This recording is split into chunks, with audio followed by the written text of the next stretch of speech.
I was finishing up some paperwork when my wife called. It was a Tuesday evening around 6:30, and I could hear the hum of office noise in the background. Keyboards clicking, voices trailing off as people wrapped up their day.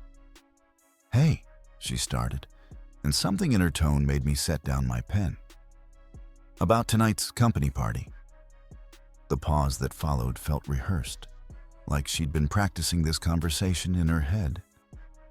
"I've been thinking, maybe it's better if you don't come." I leaned back in my chair. "Really? Why's that?" "Well, you know Erin works here now, right? My ex from college?" Her voice was casual, almost too casual. "It would just be weird having you both at the same event. Plus, I'm trying to make a good impression on senior leadership. You know how important this promotion is for me, Erin." Funny how his name kept surfacing in our conversations lately. Always in passing, always with some innocent explanation attached to it like a price tag. "When did Erin start working at your company?" I asked. "Oh, a few months ago, maybe 3? I mentioned it before, remember?" She hadn't. I would have remembered something like that. "Anyway," she continued before I could respond, "it's just going to be boring corporate stuff. Speeches, networking, the usual. You'd hate it." 3 months. I thought about the pattern I'd been noticing. Her working late more often, new clothes appearing in her closet, a different perfume she'd started wearing, the way she'd take phone calls in the other room and speak in hushed tones. Small things, easy to dismiss individually, but together they formed a picture I'd been avoiding. "You know what?" I said. "You're absolutely right. I should stay home, let you do your networking thing without any distractions." The relief in her voice was immediate, almost palpable. "Thanks for understanding. You're the best." "No problem. I'll probably be late anyway. These things always run long." After she hung up, I sat there for a moment, staring at my computer screen. Then I opened the email that had been sitting in my inbox since Monday morning. The one from Brandt Communications, with tomorrow evening's agenda. The one specifically requesting my attendance as their surprise guest of honor. Because here's the thing my wife didn't know about my week. That promotion she thought I was still waiting to hear about? It had already happened. The company she worked for had just been acquired by the firm where I'd been quietly negotiating my new position. And starting tomorrow, I would officially be the regional director overseeing operations across 3 states, including her office. I read the formal invitation again. "We're thrilled to introduce our new regional director to the team at tomorrow evening's celebration." I'd planned to surprise her tonight. Tell her over dinner that her husband was now technically several levels above her in the corporate hierarchy. But this conversation changed everything. She didn't want me there because Erin would be present. She wanted to keep those worlds separate, keep me safely compartmentalized, away from whatever was happening between them. I picked up my phone and called the number on the invitation. "Brand Communications, Mr. Franklin's office. This is regarding tomorrow evening's event. I'll be attending as planned. Also, could you ensure I'm seated at the executive table? I believe my wife works in your marketing department. It would be nice to surprise her." "Of course, sir. We'll make sure everything is arranged perfectly." I hung up and allowed myself a small smile. Tomorrow was going to be very interesting. My wife wanted to impress senior leadership without any distractions. Well, she was about to get exactly what she asked for, just not the way she expected. I spent the rest of the evening thinking about timing, about choices, about all the small lies that had accumulated like dust in the corners of our marriage. Then I picked out my best suit. After all, first impressions matter when you're meeting your new team, even if some of them don't know they're meeting you yet. Wednesday morning arrived with the kind of clarity that only comes when you stop making excuses for people. I woke before my wife and made coffee, then did what any reasonable person in my position would do. I started researching. Aaron Delilah, marketing coordinator at Brandt Communications. His LinkedIn profile told me he'd been hired 4 months ago, not 3 like she'd claimed. Before that, he'd been unemployed for 6 months. Interesting timing. I pulled up the company directory through my new employee portal. There he was, same department as my wife, actually seated just 2 desks away from hers, according to the office layout. The photo showed a clean-cut guy in his early 30s with an easy smile, the kind that probably worked well in focus groups and apparently worked well on my wife too. "Morning, babe." She came downstairs in her robe, hair still messy from sleep, and kissed my cheek. "What are you looking at?" "Just work stuff." I closed the laptop. "Coffee's fresh." "You're amazing." She poured herself a cup, her movements relaxed, comfortable. "I'm so nervous about tonight. This promotion could change everything for us." Us. The word hung in the air between us, carrying weight she didn't seem to notice. "What time does the party start again?" 7. But I need to be there early to help set up. You know how these things are. I didn't, actually. She'd never invited me to any company events before. There was always some excuse. Too boring, too political, too something. "Will Aaron be helping set up too?" She paused, cup halfway to her lips. "I wouldn't know. We don't really work together directly." 2 desks away, same department, same projects according to the organizational chart I'd just reviewed. But sure, they didn't work together directly. "Makes sense," I said, taking another sip of my coffee. She spent longer getting ready than usual. I watched her from the bedroom doorway as she tried on 3 different dresses before settling on a black one I'd never seen before. Fitted, elegant, with a neckline that was definitely not chosen to impress senior leadership at a conservative corporation. It was the kind of dress you wore when you wanted someone specific to notice you. "How do I look?" she asked, turning to face me. "Professional," I said, which was technically true, even if we both knew that wasn't the primary objective. She left at 5:30, claiming she needed to review her presentation one more time with her team. I gave it 30 minutes, then called the office. "Brandt Communications, how may I help you?" "This is checking on tonight's setup. I'm calling for the marketing department. Are they still planning to review presentations this evening?" "Oh no, sir. The marketing team finished their prep work Monday. Tonight's just the celebration." I thanked them and hung up. Another lie, so casual she probably didn't even think about it anymore. I wondered how many small deceptions had accumulated over the past few months, each one building on the last until dishonesty became her default setting. At 6:30, I put on my navy suit. Italian cut, silk tie, shoes polished to a mirror shine. When you're meeting your new team for the first time, you want them to understand exactly who they're dealing with.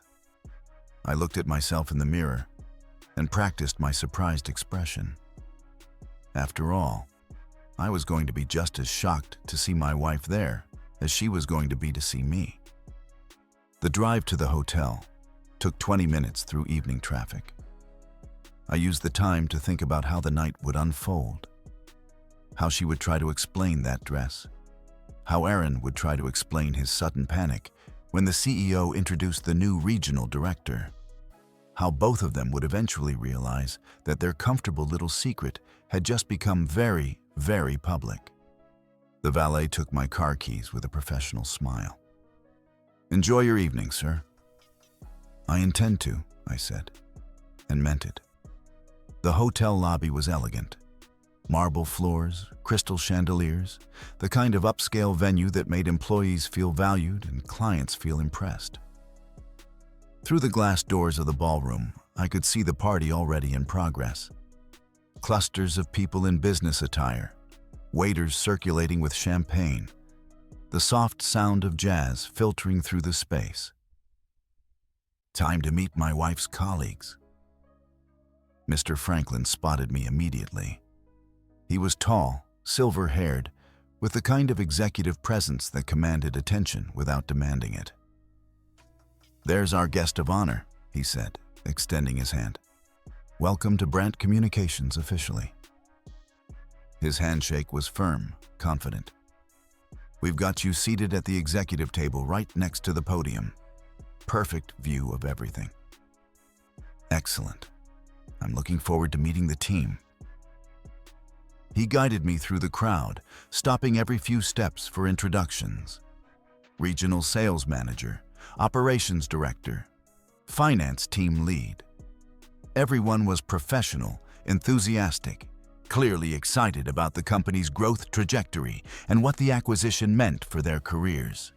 "The acquisition has been fantastic for morale," explained Virginia Newman, the HR director. "People are seeing opportunities they didn't have before." As we moved toward the front tables, I scanned the room with practiced casualness. The marketing department was clustered near the left side, about 6 tables back from the stage. Perfect positioning. I could observe without being immediately visible. Then I saw her. My wife stood near the bar, and that black dress looked even more inappropriate in context. This wasn't business attire. This was the kind of outfit you wore when you wanted someone to remember you after the party ended. She was laughing at something, head tilted back in that genuine way she used to laugh with me, back when I was apparently worth laughing with.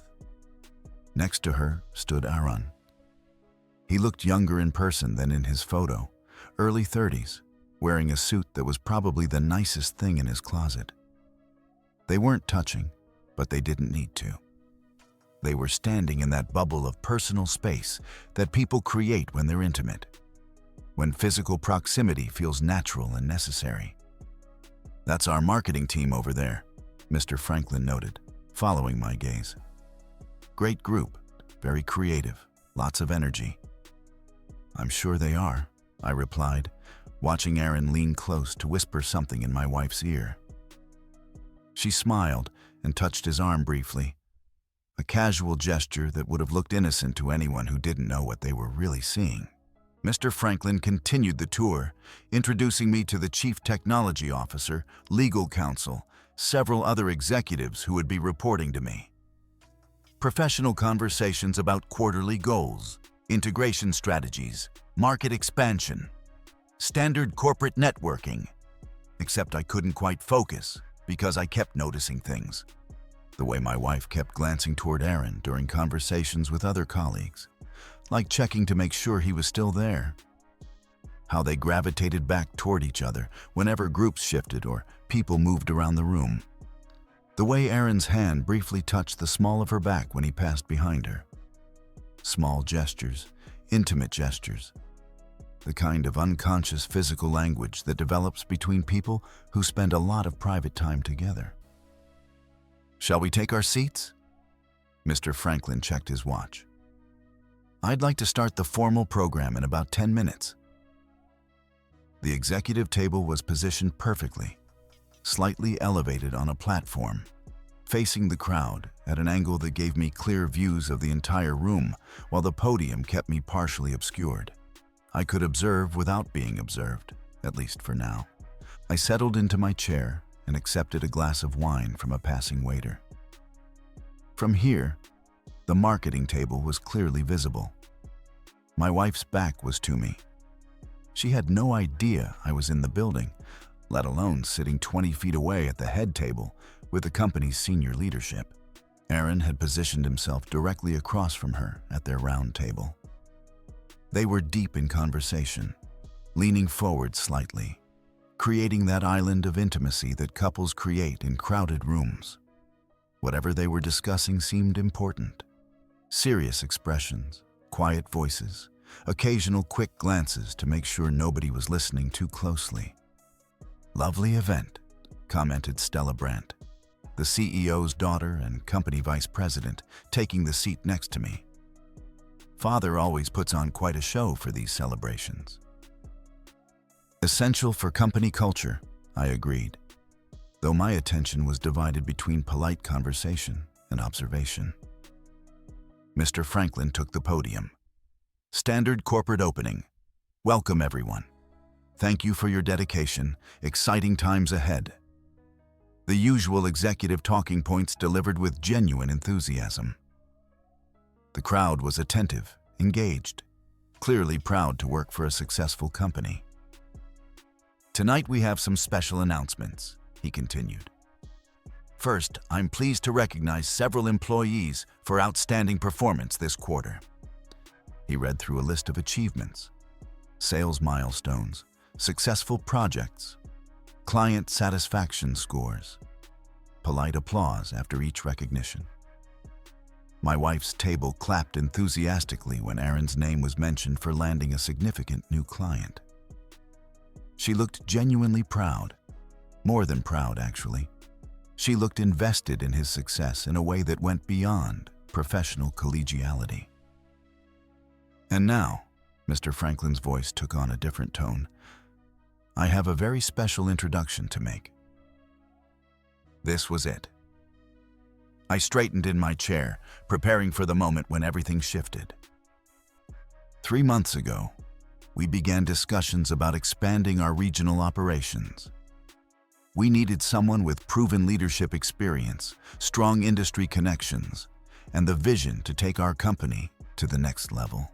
I could see my wife's posture from behind, relaxed, engaged in quiet conversation with Aaron, completely unaware that her carefully constructed world was about to collapse.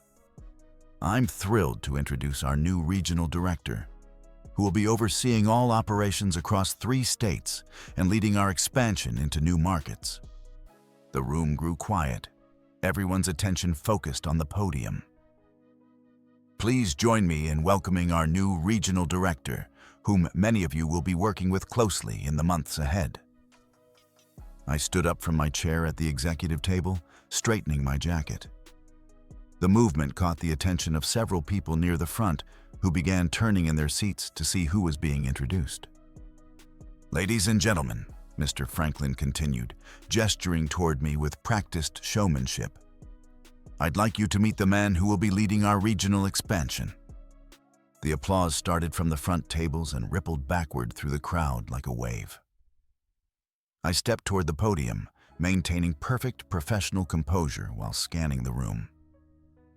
Most faces showed polite interest, some genuine enthusiasm from people I'd met earlier. But I was watching one table in particular. My wife was still facing away from the stage, mid-conversation with Aaron. She hadn't turned around yet, hadn't seen me, hadn't processed what was happening. Aaron was clapping along with everyone else, though he looked slightly confused about why this introduction warranted such fanfare. "Please give a warm Brandt Communications welcome to your new regional director." That's when she turned around. The color drained from her face so quickly, I thought she might actually faint. Her mouth opened slightly, then closed, then opened again.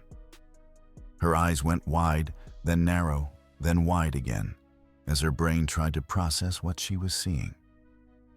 Her husband. Her husband who was supposed to be at home watching television. Her husband standing at the podium in his best suit, being introduced as the new regional director of the company where she worked, where Aaron worked, where she'd been building her secret life away from me. Aaron followed her gaze, and his expression shifted through several phases in rapid succession. Confusion, recognition, understanding, and finally something that looked very much like panic. I smiled and waved to the crowd, maintaining perfect professional composure. "Thank you all for the warm welcome. I'm excited to be joining such a talented team." My wife's champagne glass was shaking in her hand, actually visibly shaking. Aaron had gone completely still.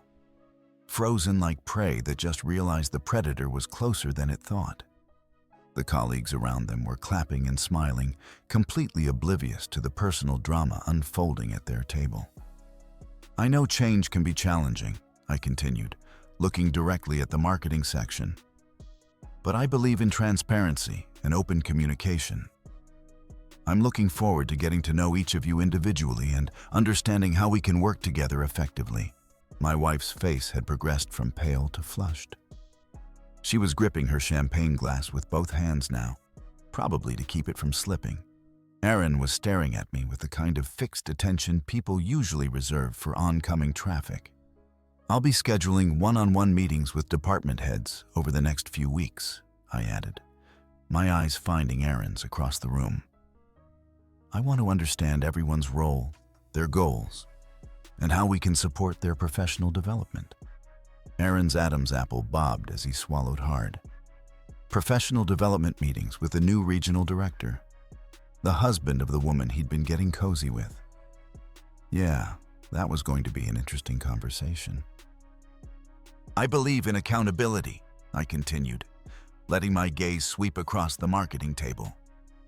Clear expectations, measurable results, and professional conduct that reflects well on our company values. My wife looked like she was having trouble breathing. Her chest was rising and falling rapidly, and she'd started touching her necklace the way she did when she was extremely nervous.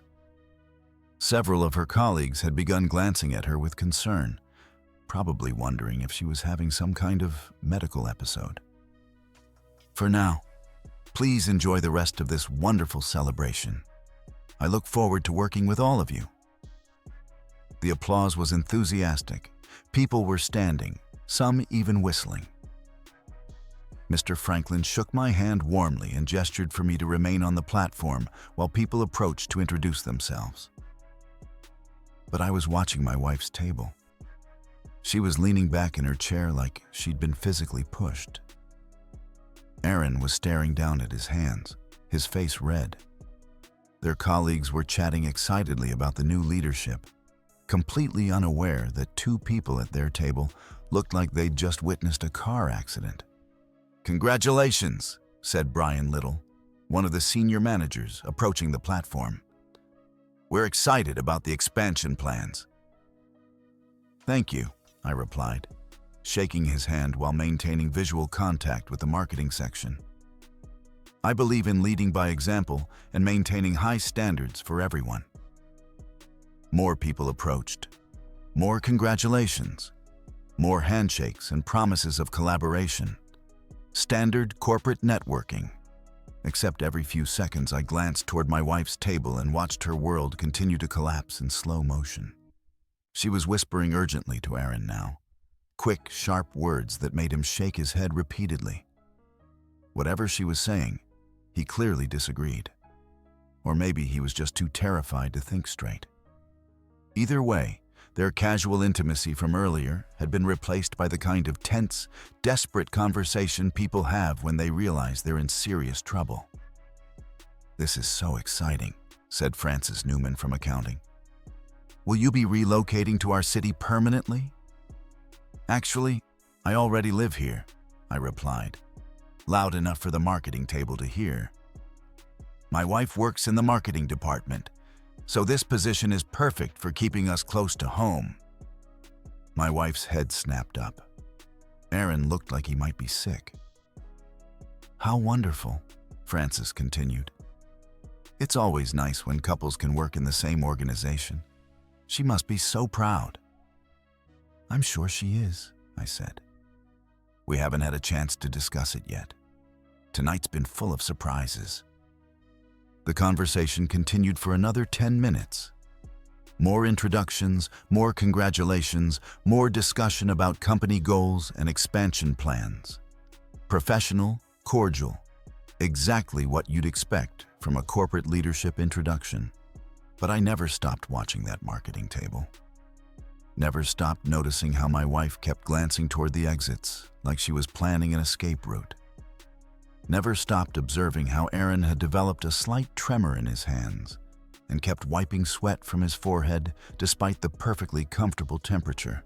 When Mr. Franklin finally dismissed me from the platform, I made my way through the crowd toward the marketing section.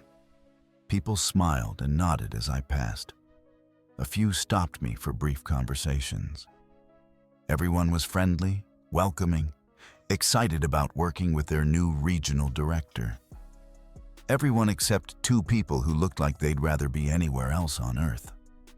I approached the marketing table slowly, stopping to chat with people along the way. Professional networking, building relationships with my new team. Taking my time while my wife and Aaron watched my progress across the room like I was an approaching storm. By the time I reached their table, my wife had composed herself somewhat. The shaking had stopped, though her face was still flushed.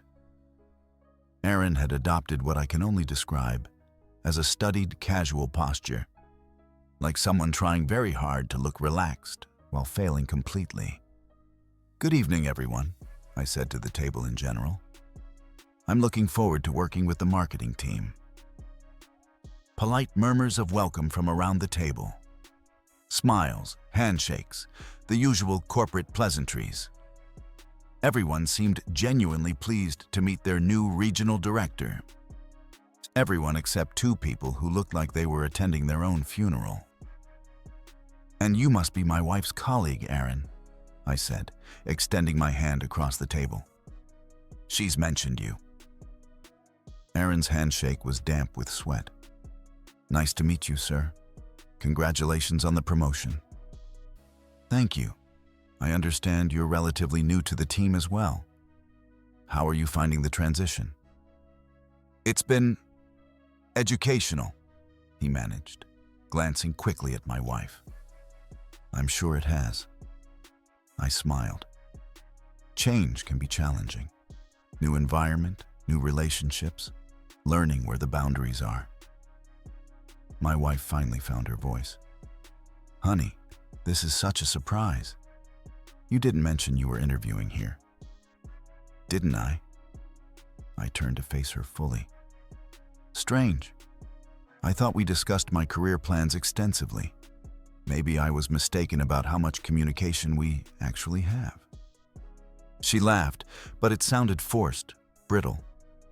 "Well, this is wonderful news. We should celebrate." "Absolutely. Though I'm curious about something." I gestured around the table.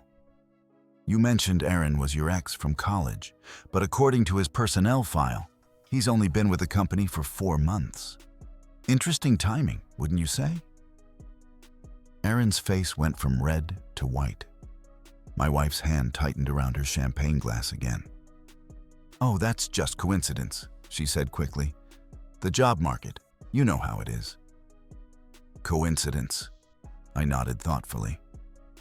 "Like how you needed to arrive early tonight for presentation prep. But according to HR, the marketing team finished their quarterly reviews on Monday."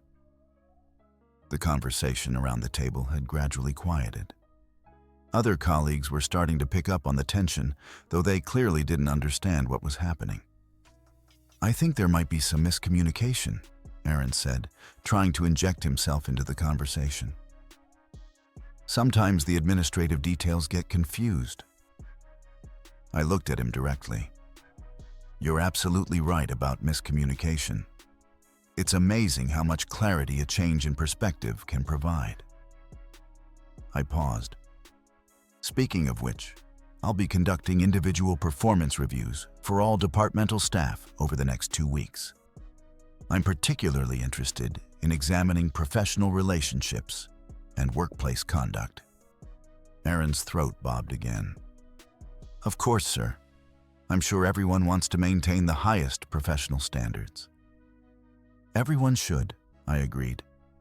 "Though some people seem to have different definitions of what constitutes appropriate workplace behavior." My wife stood abruptly. "Excuse me, I need to use the restroom." "Of course," I said. "Take your time. We'll be here when you get back." She walked away quickly, her heels clicking on the marble floor. I watched her go, then turned back to Aaron, who was now essentially sitting alone with me while the other colleagues had drifted into separate conversations. "So, Aaron," I said, settling into my wife's empty chair, "tell me about your relationship with my wife." "We're colleagues," he said immediately. "Just colleagues." "Of course.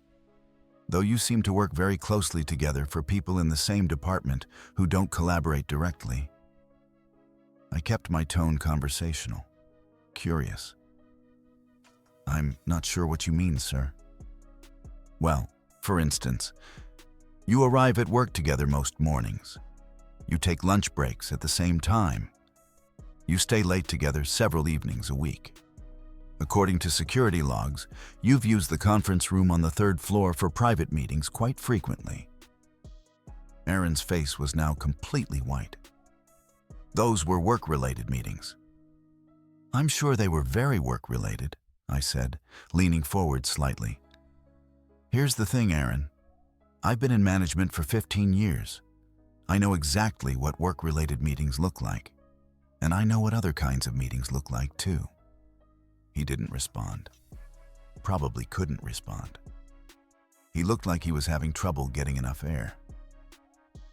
"Now, I could make this very complicated," I continued conversationally. "I could involve HR. I could review security footage. I could examine company policies about workplace relationships and professional conduct. But that seems unnecessarily dramatic, don't you think?" "Sir, I think there's been some misunderstanding."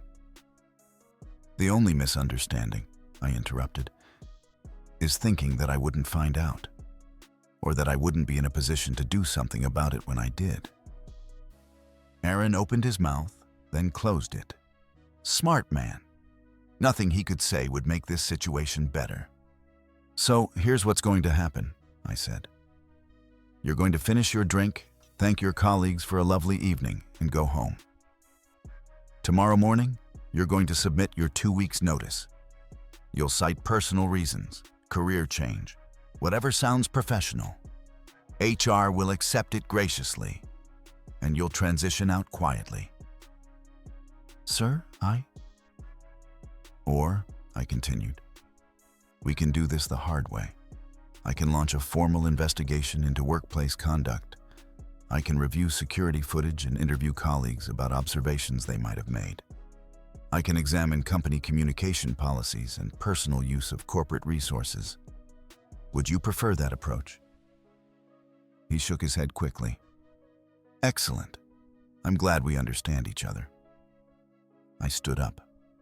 "Now, I'm going to go check on my wife. I suggest you use this time to consider how you'd like to handle your resignation conversation with your immediate supervisor."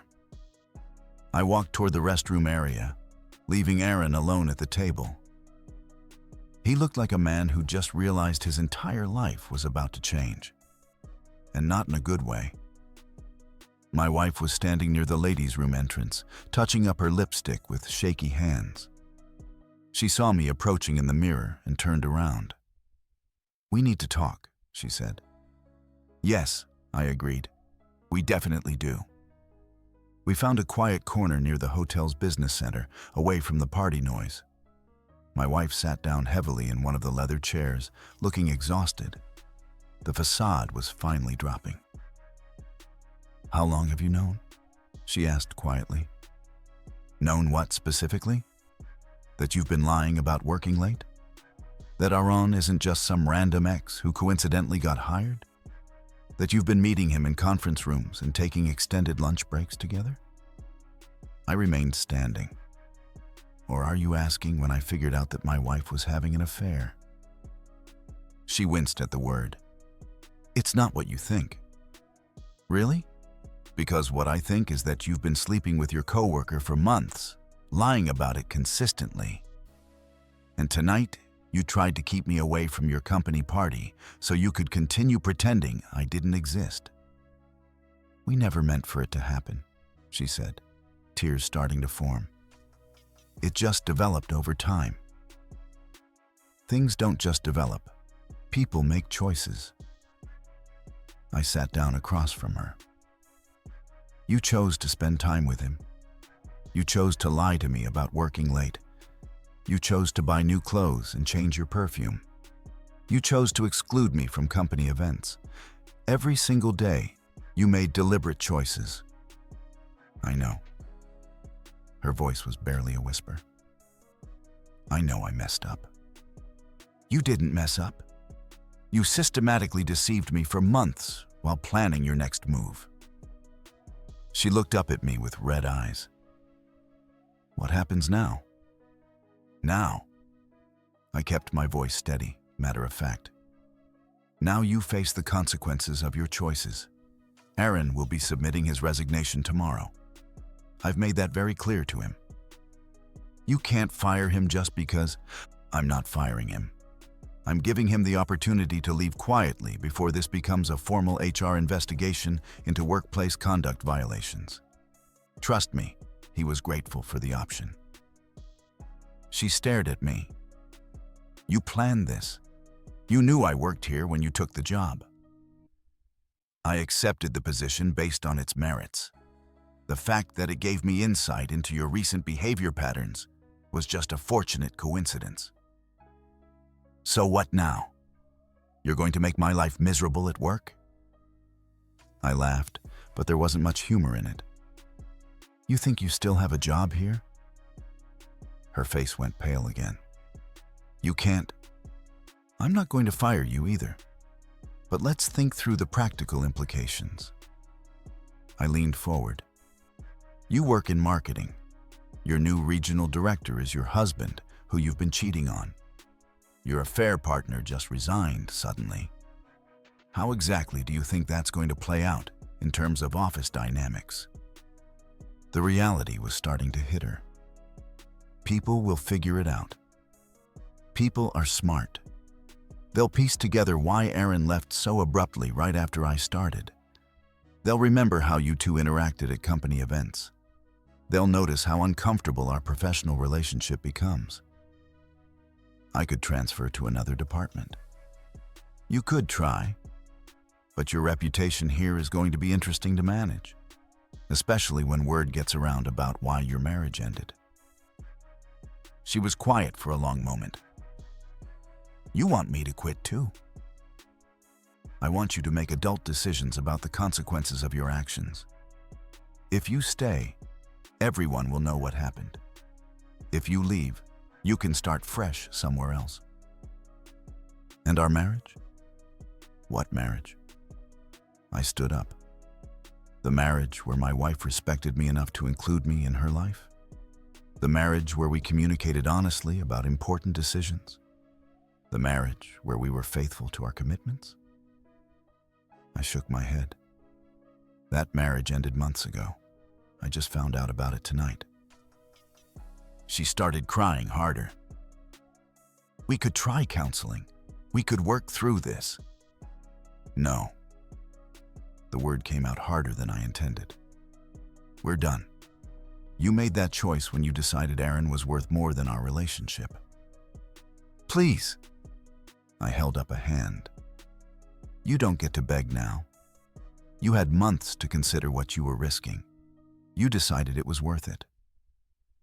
I pulled out my phone and showed her a text message. I've already contacted Terry Franklin, my attorney. We're meeting Monday morning to discuss divorce proceedings. She read the message and her face crumpled. You're serious? Completely. You'll receive papers within the week. Where am I supposed to go? How am I supposed to? Figure it out the same way you figured out how to carry on a months-long affair without me noticing. I checked my watch. I'm going back to the party. I have colleagues to meet and a career to launch. You should probably go home. This isn't fair. Fair? I turned back to her. Fair would have been you ending our marriage before you started sleeping with someone else. Fair would have been honesty instead of months of lies. Fair would have been respect for the person you promised to build a life with. I started walking back toward the ballroom, then paused. By the way, your presentation about wanting to impress senior leadership? You succeeded. Your new regional director is very impressed. just not in the way you intended. I left her sitting there and returned to the party. The rest of the evening went smoothly. I networked with my new colleagues, discussed expansion plans with department heads, and laid the groundwork for what was clearly going to be a successful career move. Several people asked about my wife, noting that she'd left early. I explained that she wasn't feeling well and had decided to go home. Erin had also disappeared at some point, though nobody seemed particularly concerned about it. Mr. Franklin walked me to the valet stand at the end of the evening.